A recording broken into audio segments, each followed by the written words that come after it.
In a world where education is key, finding the right math program for your kids is crucial. And that's where CTC Math steps in. This isn't just another math program, it's a comprehensive math curriculum covering everything from K to 12. What sets it apart? The video tutorials.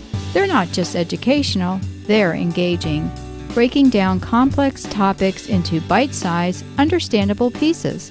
It's like having a math expert in your home, available anytime. And it's not about memorizing facts. It's about truly understanding math concepts. The kind of understanding that sticks with them, not just until the next test, but for life. Plus, the flexibility is unbeatable. Whether you're homeschooling or supplementing after-school learning, CTC Math fits into your schedule, not the other way around. Why not take the leap? Visit ctcmath.com today and start your free trial. Discover how a comprehensive curriculum can challenge your child's perspective on math. It's time to give them the tools they need to succeed. That's ctcmath.com.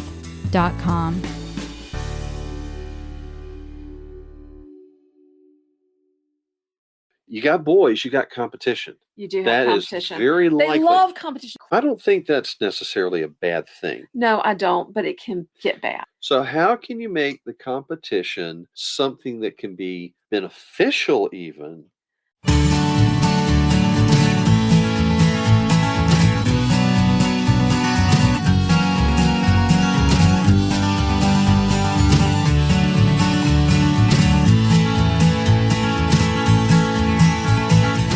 Well, hello everybody. I'm Hal. And I'm Melanie. And we want to welcome you back. We are in the middle of a discussion about how to raise a culture of sibling unity and not sibling rivalry. How to have peace in your home, even though you got a whole bunch of active kids.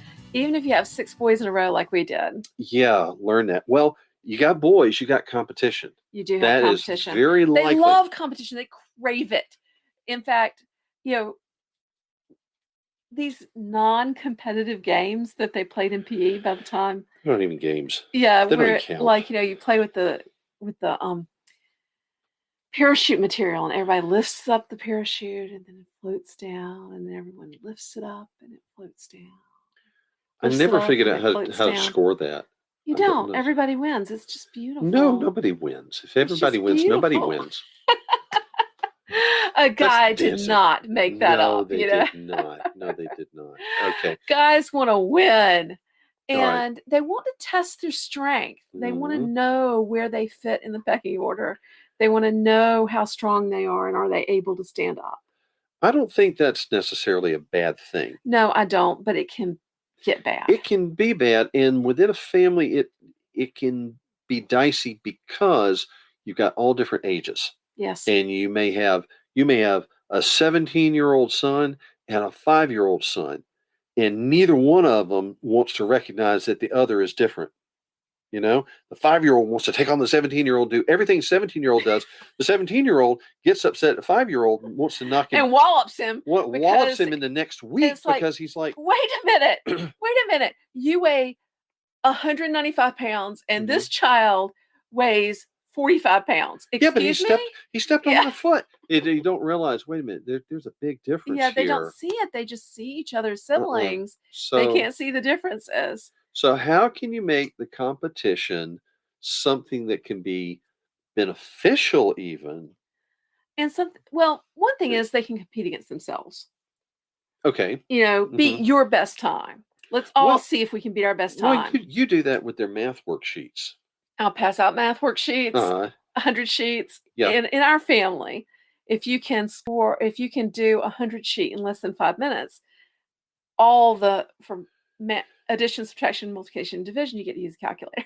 So there's a lot of motivation. Okay. Now, what I don't tell them is that means they've memorized the math facts. They don't need to not use a calculator any longer. Right. Anyway, but I'll pass them out, and the 17-year-old that passed it 3 years ago will walk by and say, "Hey, can I have one of those?"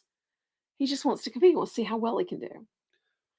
And so they can compete against their own times. Mm-hmm. You can give kids a handicap.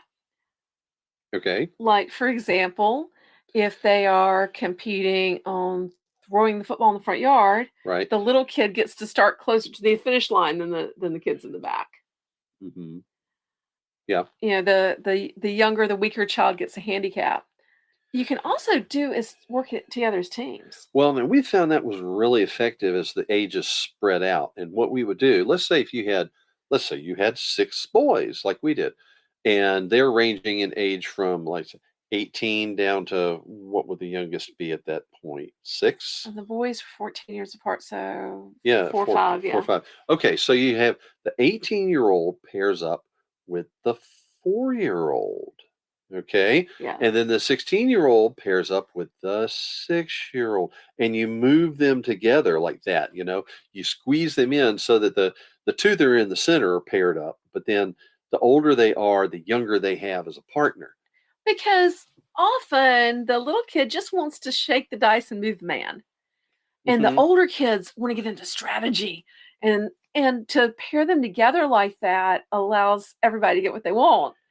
And it's neat to see the relationship building that does. And you can do things like you say, okay, you older guys are not allowed to use your hands. You have to tell the younger one what to do. Yes. And so you could say, they're sitting there and you could say, okay, now I want you to move that piece 4 spaces farther on the board. Do you tell me where that's going to go? Okay, yes, move it there.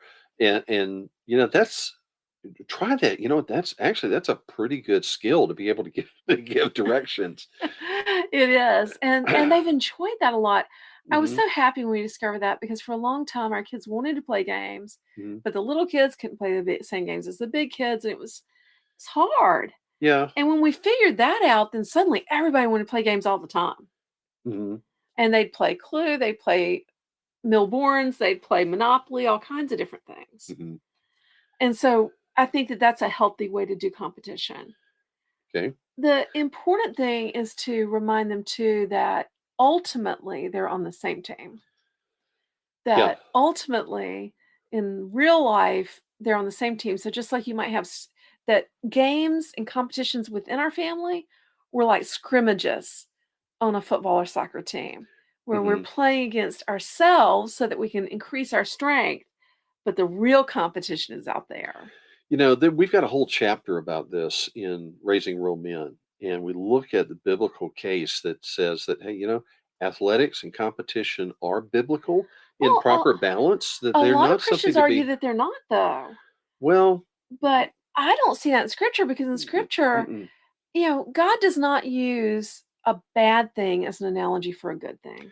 And we see that our Christian life is spoken of as a race that we run. Run the race is Yeah. set before you. And you see through the Old Testament, you see in the kingdom of Israel that there were men who were renowned for their strength and they were honored for their strength, but they had expectation that, hey, you've got the strength that you need to be in the army. You are a warrior and a leader, using that God has strength given that's you the given you. strength for a purpose. And that's not to say that, hey, this guy's strong and you're not as strong as he is, so you're worthless. No, it's not saying that at all, but it's recognizing the excellence where excellence exists and that the competition, whether it's wrestling or whether it's running a race or anything else, it's spoken of as something that when done in the proper balance according to rules. Paul specifically says you've got to compete according to the rules. Yes. Those But are to race is so as to win. right. And so those are good things. Those are good things to exercise at home and to recognize and to teach to your kids. Hey, you know what? We can have fun doing this, but it's really practice for the bigger conflict that we're called to engage in the world around us. Okay. Yes. And so, yeah, those are some good things to think about. And when we teach them those things, then competition can be fun in our family and it can be beneficial. It can be a good thing. Hmm. And it can be super motivational because you know what? Hmm. My guys will do those math sheets. Yeah. And they will race to do it faster than their brother, even if all they win is a gummy bear. Yeah. Because it's the winning.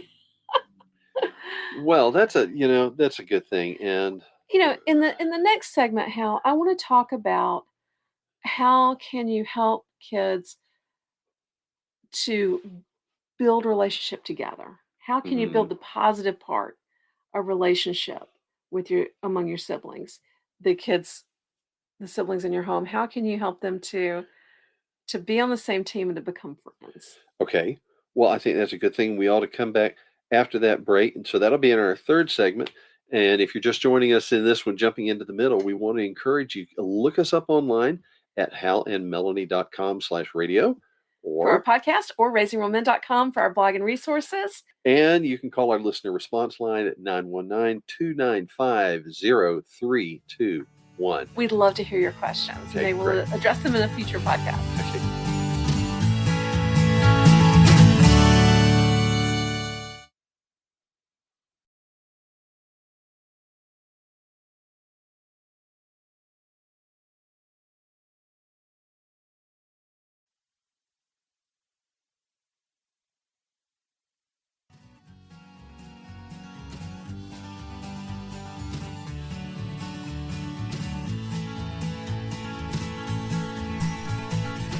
You've been listening to Making Biblical Family Life Practical with Hal and Melanie Young.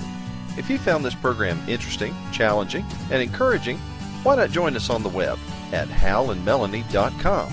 That's HALANDMELANIE.com. Or follow us on social media. You can find us on Facebook at Facebook/Hal and Melanie or Facebook.com/RaisingRealMen. This program is a production of the Ultimate Homeschool Radio Network. Join us next week when we'll be back to talk about making biblical family life practical. Until then, thank you and God bless you for listening.